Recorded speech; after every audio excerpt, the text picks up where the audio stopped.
This podcast is intended and contains general information on financial strategies, investments, and products only.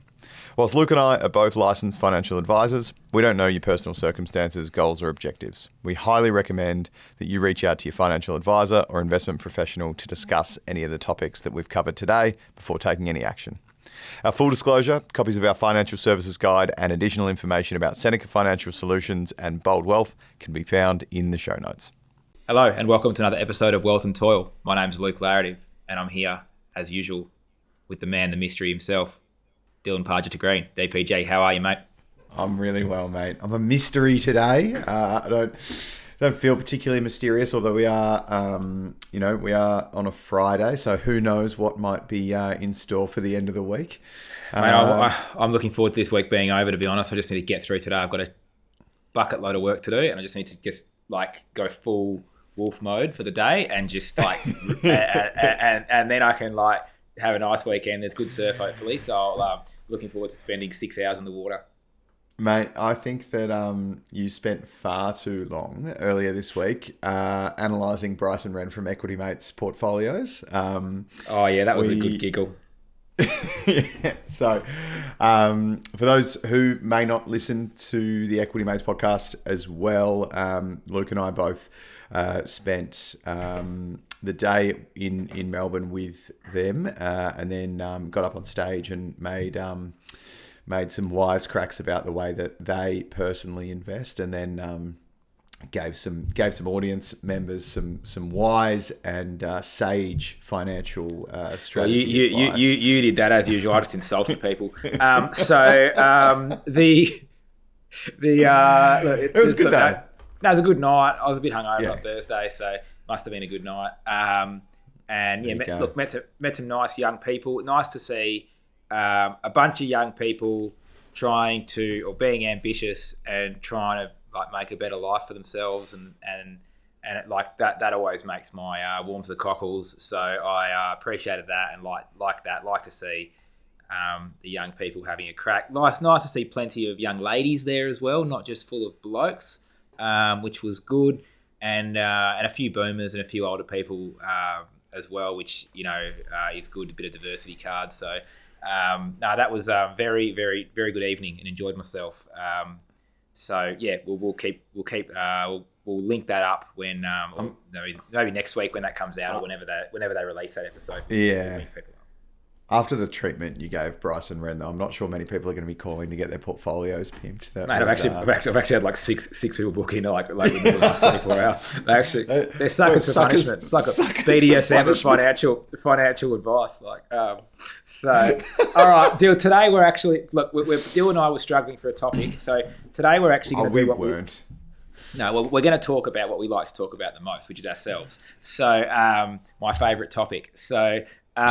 Today we're going to talk about our businesses a little bit and a bit about the financial advice industry. What I have learned in the last week is that a lot of clients don't quite understand, maybe what Dill does versus what I do versus what an advisor at another firm versus what someone at an investment bank versus what someone at a stockbroking firm does. We all kind of call each other have different names and offer different services, and even we all have someone with the same business card from a Morgan Stanley or from a Macquarie.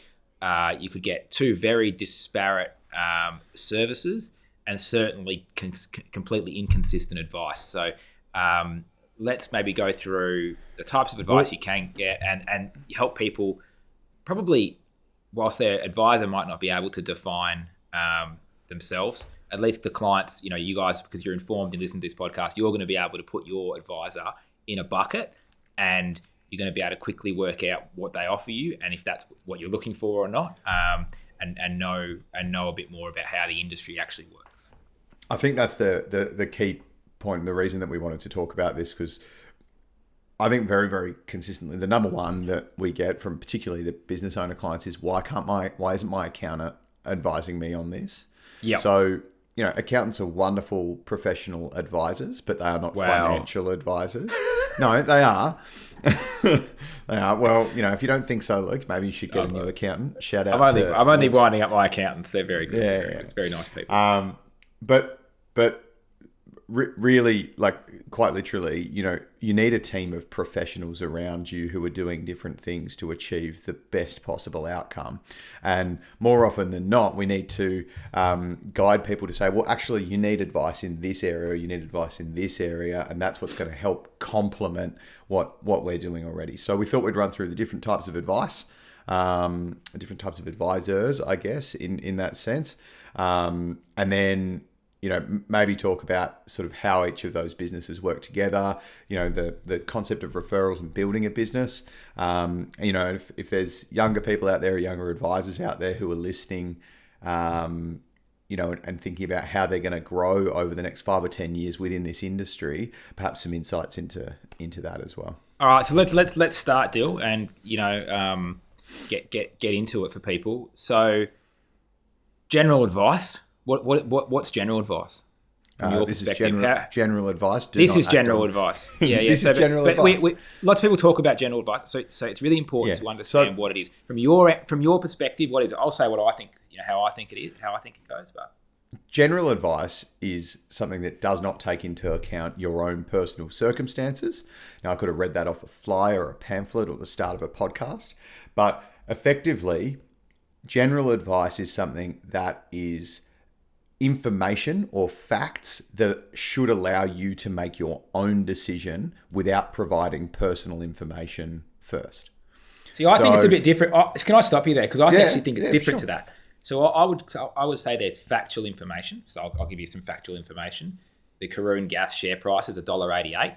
Looking at that on my screen right now. That's factual information. I can tell you that the returns from XYZ fund last year were 10%. And that they are that's just factual information. There's no disputing those facts. I can tell you that I charge 1% per annum to be a client at Seneca. That's factual financial information. I think what general advice is, in my view, is an opinion about a financial product that that opinion does not consider your personal circumstances. I'll give you an example. I think Karoon Gas is cheap at the moment, and it's a buy, and I think it's going to go to $3 a share. It's trading at $1.88. That's general advice. Okay. So now, what I haven't told you still is I haven't told you how much Karoon Gas to buy. I haven't told you when to buy it or when to sell it. I haven't given you and I haven't considered whether Karoon Gas is appropriate in the context of not only your existing portfolio but your wider financial circumstances. So that to me is the easiest way for an actual human being, not some robot out of financial advice industry, to explain to someone how general advice can be useful, but at the end of the day, it is not applicable. So a personal, I think that's a good way of saying it. Then it's a personal opinion based on something that you believe to be factual. So I can give you my personal opinion about a financial product. I can say this is a good fund, that's a bad fund. Is it? But also, you're not. How much should you buy? I don't know. But that's the other thing, is you're basing your opinions on things like on numbers, on facts, on things that have happened in the past and things that you know and understand. Forecast to happen in the future. Likely to happen in the future. Now, that is factual information that you're providing a assessment of. So whether it's an opinion, I actually think it's an assessment, right? You're going, I think it's cheap because X, Y, Z. You're not just going, oh, yeah, it's probably cheap. Maybe it's not. But the basis of general advice is and the quality of that basis is highly disparate. And so that look, I'm happy to do general advice for people all the time. I charge for general advice if people want my general advice about things, and it's a very straightforward thing. So okay, let's move on from general advice. I think that is clear. Let's go to tax advice. So from my perspective, this is what accountants do. They do tax advice. So you talk to people about what is, in practice, what an accountant does. What do they actually do? Well, an accountant looks at what your financial position is throughout the year, and the most common time for tax advice to be done is sort of April, May, so leading up to end of financial year. And then perhaps at the start of a financial year where you know that a certain number of things are going to happen, and then you can plan to have the correct structures in place to receive money in a tax effective manner. An accountant will set up those structures and provide you advice and guidance on tax minimisation and efficient tax structures. So they will advise on that. They won't necessarily advise on what to do with the money once it's in there. And that's the difference between tax advice, which is about things that have happened and will or are definitely going to happen, and having the correct structures in place to hold. Once you get to what is in those structures, that's when we talk about tax financial advice, which is, cool, well, we have all of our money now sitting in a company structure because there's a 27% tax environment rather than a 47% tax environment. Now, how do we invest it? Now, what do we do to take advantage of that 27%? What do we do with the cash flow that comes out of those investments? That's right. And so this is where I think people get confused. Your accountant, I think accountants are some of the worst investors I've ever seen. If I went through my client base, I would say accountants are in the bottom half in terms of what I would consider an objective assessment in terms of the quality of their investors. Mate, that's my experience. So you might have a different experience, but I would say my accountants that I work for are some of the worst personal investors I've ever seen, and I have to educate them the most. I think Do you think that's because they get hung up on tax and not return? Like if you make Yes, and I also think it's one of those situations. And you have to pay more tax, you're still ahead. Yeah, I also think it's one of those situations where people are, if you know a little bit about financial statements and you know a little bit about businesses and how stuff works, a little bit of knowledge is more dangerous than knowing nothing. And it can sometimes create, exaggerated biases around, overconfidence and thinking you know more than you do, or thinking that what's in the numbers is what's going to drive the share price. And it does to a degree, but it also doesn't. So I think that's why I've had that experience. It's a good example of picking out the numbers that you want to see on a financial statement rather than looking at it objectively. And if you understand a little bit, you might be led to those particular things. Yeah, it's like, you relying only on past performance to make a fund selection or to make a stock selection. And I think also stuff like, looking at a company's balance sheet and going, well, they've got a great balance sheet, they're going to be fine. It's like, well, yeah, but their business is in decline. So just being able to do those things and to talk about the future as well as the past. So anyway, like I said, I agree with you, I think accountants have a really important place. If you're a high net worth person, I think about my accountant and I think about my tax as they are in charge of my tax returns. And if you're a business owner, it's your bookkeeping as well. So they're in charge of making sure my invoices are paid on time.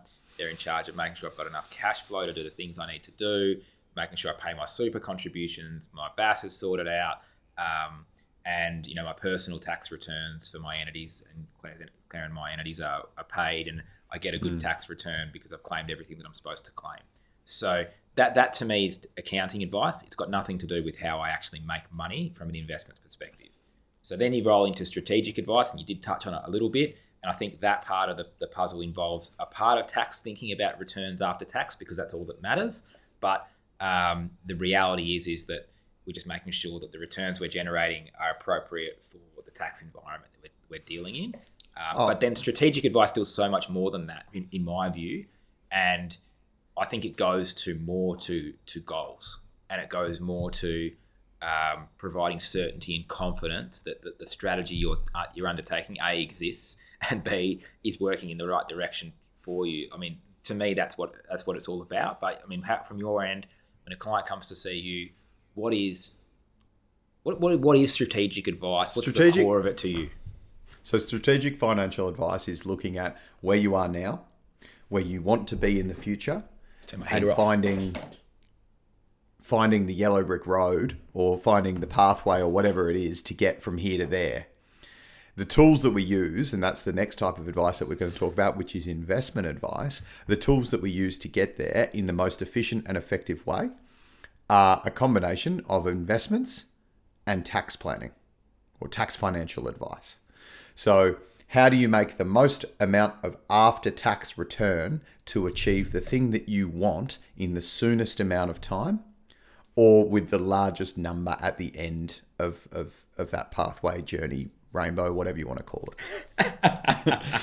So, it really, that's a nice picture, right? That pot of gold at the end of the rainbow, that's what everyone's chasing. Everyone's working 30, 40 years of their life towards a future retirement goal. And the thing that we want to have in retirement is as much choice and flexibility as we want. Now, that retirement might be 45 for some people. But if we go, okay, well, let's build that pathway. This is where you are now. That is where you want to be. That's a goal. And goal setting can be one of those words that people get right into, airy fairy, let's set goals. It's like, no, goals are actually useful tools. Putting milestones ahead of you means that you've got something to work towards. It means you've got the things that you need to do. It means you can go and live your life. I think to me, a goal, you can call it a goal. I mean, I'm sort of a bit of a, what are the people with no emotions, sociopaths? But, to me, it's about prioritization, right? So it's priorities. So when I've got a goal, what I'm saying is that is my priority. Like, I can then make decisions and prioritize shorter term goal or shorter term things I need to do because I understand where I'm trying to get to, and it allows me to prioritize and allocate resources, whether that's time, money, other, to be able to achieve what I want and get what I want at the end, and keep those things focused. I want to push on in the interest of time, Dill, because I think that's quite clear. And this is the distinction. If you want to know what like Luke mainly does and what Dylan mainly does, Dill does that bit, and then I do this bit, and that's the investment advice part. So selecting investments, managing portfolios, designing investments. It's a job that is a little bit more. It's the final piece of the puzzle. If you want to talk about it like that, we've sort of moved from really macro, i.e. just understanding things, general advice, into the buckets that you need to maximize your tax, or to minimize your tax, I should say, or maximize your after-tax returns. And then how you do that is strategic financial advice. And then now what we actually spend the money on to generate those returns, that's the bit that I do. And in my world, there's really what I would call three types of advice. There is what I call old school smile and dial stockbroking, which is you mainly talk about shares, you mainly talk about ASX shares, probably as a general comment, but international too, more and more these days. And you have a portfolio that's static, and your advisor rings you up from time to time and says, hey, you should buy this one and sell that one. And to me, I think that's the suboptimal way to do things. At the end of the day, you've got a portfolio of shares. It's not being professionally managed every day. It's a compromise between you and your advisor. And the results you get at the end of the year are going to be some sort of raffle of between how good your advisor is, how much of their advice you take, and how good you are relative to your advisor. So, I personally hate that model. We still do it for clients, don't get me wrong. Clients want to do it. You used to do it 100% every of day. the time. Every day, right? Then there's the sort of 2.0 version of that, which is what I call traditional private wealth. Traditional private wealth says, okay, you've got some goals.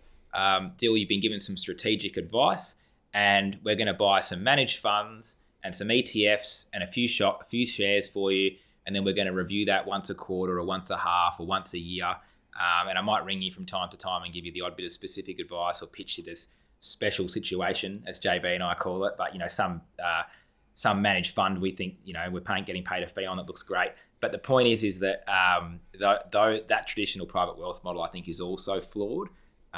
Materially flawed, because you're not acting when things need to happen. You're acting on your review cycle, and the world doesn't wait for you and your advisor to get around and have a chat once a quarter. It's not how investing works. If you want to make money and you want to be outperforming, you've got to be dynamic, and you've got to be able to do things at the right time, at the right price, in piecemeal, in big lump sum. Like, you've got to be dynamic. You've got to be dynamically doing things, and I think a review cycle, it's not the right time. Who knows if that's the right time to be making all those changes or not, or if it should have been 2 weeks ago, or it should be in 2 weeks time. So That's my issue. Or you do it our way, Seneca way. Essentially every client gets a bespoke asset allocation, but all the investment decisions below that asset allocation are made. We do them in investment committee.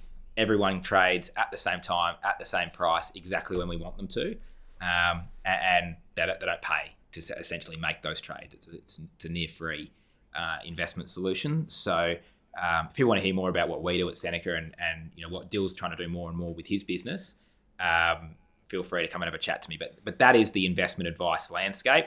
You should be able to put your advisor in one of those three buckets. They're either a stockbroker, a traditional private wealth kind of advisor, or there's someone who looks and feels a little bit like me. I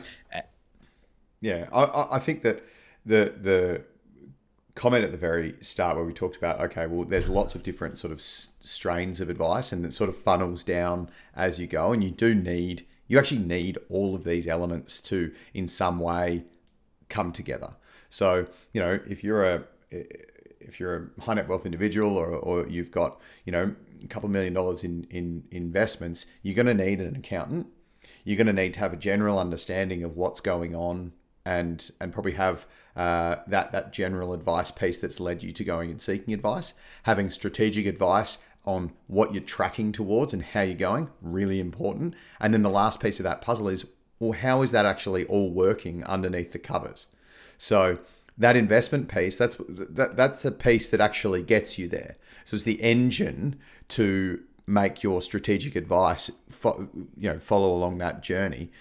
There's not a single advisor in the country that doesn't use investments, right? There's not a single working person who has superannuation that isn't invested in some way. And there's no one who's good at it all. There's no one I know who's good at it all. No, but you shouldn't. And that's the thing. Like, what is it? Master of many. Jack of all trades, master of none. Jack of all trades, master of none. I guess the point of this is that when you're seeing an advisor, you should have very conscious conversations with them about what they're trying to achieve for you and what their process is in each of these different areas. And what they're actually good at. That's right. What are you good at? It's a really good question. As an example, right, for us, we're strategic financial advisors. We focus on strategy, and then we have an investment committee, a passive investment committee, and a passive investment arm and a active investment arm, which, there's a bald man who's a part of that, and he likes to talk about how good he is all the time. But he does. but we engage with other professionals who are focusing on that 100% of the time because they are better at it and more efficient at it than what we are as strategic financial planners. Good. I think that's good. I think that's a good summary. Dill, I'm going to keep us going in the interest of time. We're going hard today because it's hard in the paint. So you and I, we know what we're doing. You're doing strategic advice. I'm doing investment advice. And sure, can I do strategic advice? Yeah, I can. Can Dill do investment advice? Yeah, I can. It doesn't necessarily, we're not excluded from that. If you want us to do it, we can do it. But the point is that what do I like to do? Well, it's not talk about your goals and objectives. Don't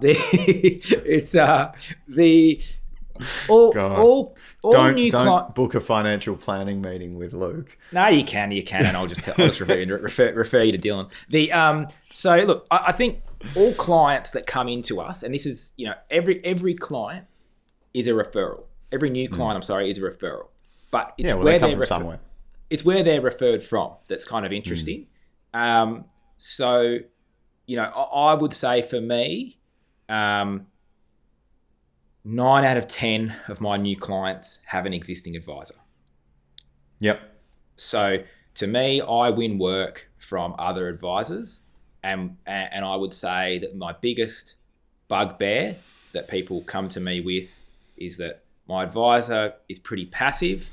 I've held the same portfolio for years, roughly, essentially. I'm stuck in some, underperforming private equity, underperforming property asset, and my returns have been pretty average. And I would like someone who is going to be more dynamic, chasing opportunities for me and making sure I'm in those opportunities at the right time, at the right price. That is my average new client. and they're generally finding me. My referral source these days is the content that we're doing. So, they're not coming from an accountant. They're not coming from a lawyer. They're not coming from, my industry body associations, or the fact that I go to a, private men's club, which I don't, you know what I mean? But like, that's not my network. They are random people who read my Livewire articles, see me on AusBiz, listen to Equity Mates or Rask or this podcast. That is where, for me, my new business is coming from. And, even the podcast, like I might meet someone's son or daughter and younger person, 20s and 30s, and then I get referred to their uncle. I get referred to their parent. And that is where I get my ideal clients from. So that's how my business is kind of working and growing at the moment. How are you finding it? You're doing content sort of for the first time this year. Yeah, I mean, we've started doing it this year. We're doing a lot more than we've ever done before, and that's certainly happening, and it's wonderful, right? Like you're getting a very different audience of people through, but it's the same stuff, right? You're getting same advice. Yeah, it's the same advice, but people are coming and they're engaged, and we love that. So, people who are listening and they get in touch and they go, we heard what you said, it connected with us, and we want to understand how that can help us more. They've been down that general path of learning and understanding themselves at the start, and now they're in that position. But knowing your business a little bit, Dill, sorry, just quickly on that topic, knowing your business a little bit, the average client you get, I think, is unadvised, different to me. So my clients have already had advice, sometimes for 15 years. Would you say that your average new client is unadvised? That's right. So more people that come to us for the first time are looking for advice for the first time. So we do find that, particularly with content, we are finding that there are clients that are coming to us to review their advice relationship, or who have had an advisor previously. Dropped out and then coming back. I mean, they might have retired. They might have, needed just one-off advice previously, and they want someone who's going to work with them on an ongoing basis, which is what we do with clients. But most of the clients that come to us for the first time, they're starting that financial planning journey. Doesn't mean they're starting their wealth journey. A lot of the time they've made a lot of money through property, or received a significant inheritance, or, sold a business. Windfall. Those are sort of key catalyst events that people come to us for. The other thing that I would say, though, is, we built our business. So Bill, Danny and I built our business through referrals from traditional sources like accountants, lawyers, buyers agents, mortgage brokers, and they are all such a wonderful, important part of our business, not because they provide introductions to potential new clients. And whilst we love that, but we love it because we've got relationships with these people, and they can help in the areas that we can't. So if property is something that you want to do, and you want a high yield, good quality growth property, I can't tell you where that is. But there are people out there, other investment professionals that work specifically in property, that can. I can't go and get you the best mortgage rate and understand what your serviceability is and all those sorts of things. I can take a stab at it, but I'm not going to. I'm just going to send you to a mortgage broker who I know knows their shit and does the job really, really well. And the beautiful thing about that is, it's going back to the types of advice, that list of professional services that you need to build a huge portfolio of, legacy building wealth, goes beyond one advisor.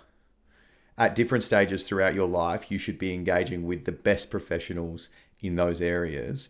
And yes, we work together and share introductions. Whether I share an introduction, they share an introduction, whatever it might be. But we do that on the basis of, I trust that this person's going to help me get the best outcome for my client. And so there's a combination of both content and obviously those referral relationships. I probably have additional value. I suppose I just haven't really bothered networking with accountants or mortgage brokers or anyone like that. Happens naturally. It's not really been what I've done. Some of the best relationships that I have with these people are where I've met a broker or an accountant through an existing client, and then we've worked well together, caught up, and then subsequently now we have tens of clients who we work simultaneously with because we had a good experience working together the first time. So that happens. I suppose from a business perspective though, like, and I'm just talking out of school here now, but like, I love the idea that my business and my new business is not reliant on any third party, and then I can go to a particular audience or a particular referral source, build get an email address, get a contact, get that person into my sphere of original content. First, have a first party relationship with that person, and then over a period of time, that person can decide whether they like the cut of my jib or not. That's true, but then you also have people that you would recommend. So, for example, people come to you for strategic advice. Often I know. You'll say, "Hey, I do. I don't want to. I'm not the one to do this. Let's give it to someone who's a professional in that space." Same for accountants. Same for mortgage brokers. I mean, there's like I've probably got a handful of people that I use in every sort of subsector there. But I think for me, I just sort of go for a horses for courses type referral situation. Probably don't use one or two mortgage brokers. I might have 3 or 4 that I kind of could use. Yeah, no. And I know will do the job. And I'll probably refer to the person I think that I'll say, look, we'll go and meet this guy and this guy. They probably one of those will work for you. You'll get a good vibe off one of those. And I think all clients should do that. I always say to my clients, if you every 5 years or so, go out and meet another financial advisor. Go out and meet someone. See if you like them more. See if you think they've got a better business structure than I do. See if you can test the market. And you know what? If you think that you can do better with someone else, feel free to go to them. Like I've got no thing. I've had handfuls of clients over the years leave and come back. It's not for me. I don't want to be I want to be tested. If you think that we can do things better at Seneca, if you've got feedback for us, if you think that something's not right, like we're going to try and improve it. And that's the best thing about being a small business is that when someone gives me feedback, we're working on that issue within days. We're trying to get, if we can fix that, we will fix it. So I think we're not it's not so hard to move a small ship, change course, pivot, do things. So that's why I like being in a small business and, talking to a couple of people this week about working in corporate and bigger advice businesses. They're just so slow, slow to do things. So, anyway, look, that's a story for another day. Being small and nimble. I think that's a really nice thing as well to, recommend to anyone who's listening who is an unadvised client. Like, make sure that you gel with the person that you go and meet. So, maybe go and meet 2 advisors, 3 advisors, whatever it might be. Like, I would recommend 4. If you're thinking about getting advice for the first time, meet 4 advisors. Not all people have the time to meet 4 people, but it is a big. It's 30-minute intro call. It's not hard. Zoom on Zoom like this, bag them out one after the other. No worries. 2 hours done. So the point we're trying to make though is make sure that you understand their business, you understand the type of advice that they're giving, and that you what gel they're with good them. at. Yeah, what they're good at, and that you gel with them as a person, and you feel like you can have an open relationship where you can call them anytime and understand what they're doing for you, because that is so important to making sure that you achieve what you're trying to get out of that advice relationship. More people should be seeking advice. Make sure you do it with someone that you trust.